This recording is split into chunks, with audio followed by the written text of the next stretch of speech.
स्वागत आहे तुमचं मोरेताईंच्या रेसिपी चॅनल मध्ये।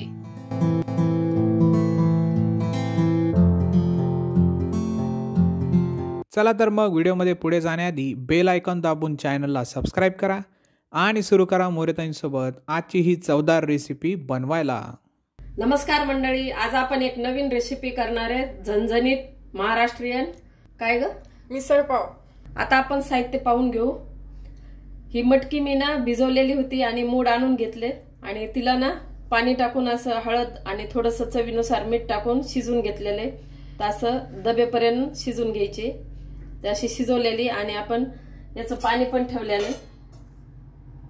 आता आपण भाजी करणार आहे त्याच्यासाठी हेच पाणी वापरणार आहे आणि कमी पडल्यावर आपण गरम पाणी करून ठेवलेले, थंड पाणी नाही टाकायचं, गरम पाणी टाकायचं। आता आपण तर्रीसाठी लागणारे साहित्य बघून घेऊ। हा कांदा लसूण मसाला घेतलाय आणि हे वाटण मी लसूण अद्रक आणि खोबरं आणि कोथिंबीरीच्या काड्या याच्यामध्ये वापरलेले आहेत। हे वाटण वाटून घेतलेले 1 वाटी। थोडं फोडणीला हिंग घेतलंय, चवीनुसार मीठ, कांदा घेतलाय 1, टोमॅटो 1 घेतलाय, लाल तिखट आणि हळद आणि धने पावडर आणि कोथिंबीर घेतली। आता आपण कढई ठेवून तेल टाकले आणि तेल गरम झाले तर 1 चमचा मोहरी टाकून घेऊ, 1 चमचा जिरे टाकून घेऊ। हा बारीक कापलेला कांदा,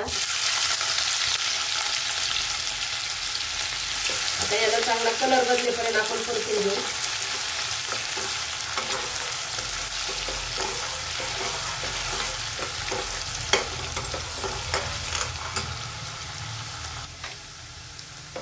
आता कांद्याचा ना थोडासा कलर बदललाय, आपण हिंग टाकून घेऊ।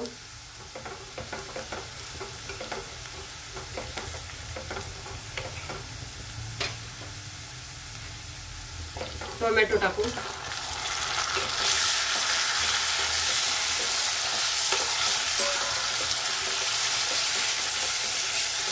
आता टोमॅटोला पण आपण परतून घेऊ।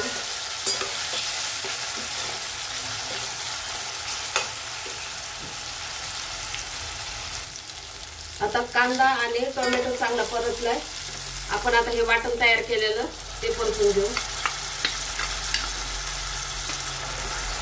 याच्यामध्ये कांदा आणि अद्रक, खोबरं आणि लसूण आणि कोथिंबीरीच्या काड्या टाकलेल्या आहे, तर ते वाटण आहे याला आपण चांगलं परतून घेऊ। आता मसाला पण आपला परतून झालाय, ते मसाल्याला पूर्ण तेल सुटलेलं आहे आणि कलर बदललाय। आता आपण याच्यात कोरडे मसाले टाकू। ही धने पावडर टाकली, हे लाल तिखट आणि हळद थोडीशी, कांदा लसूण मसाला। आता याला पण आपण परतून घेऊ।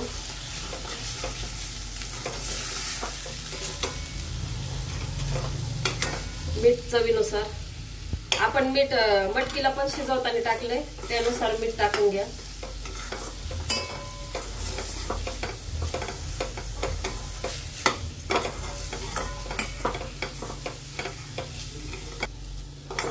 मसाला आता परतून झालेला आहे, आपण आता ही मटकी शिजवलेली याच्यामध्ये टाकून घेऊ।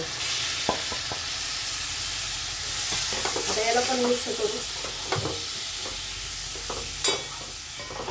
आता मटकी ना मसाल्यामध्ये परतून झालेली आहे, तर आपण आता हे मटकी शिजवलेलं पाणी टाकून घेऊ।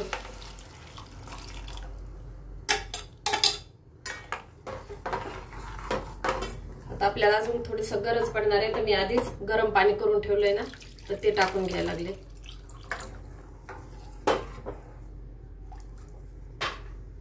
एवढं टाकून आता आपण कोथिंबीर टाकून घेऊ।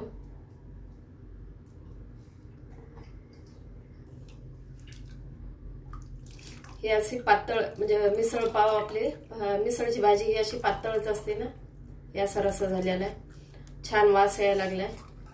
आता आपण याला 1 उकळी आणून देऊ।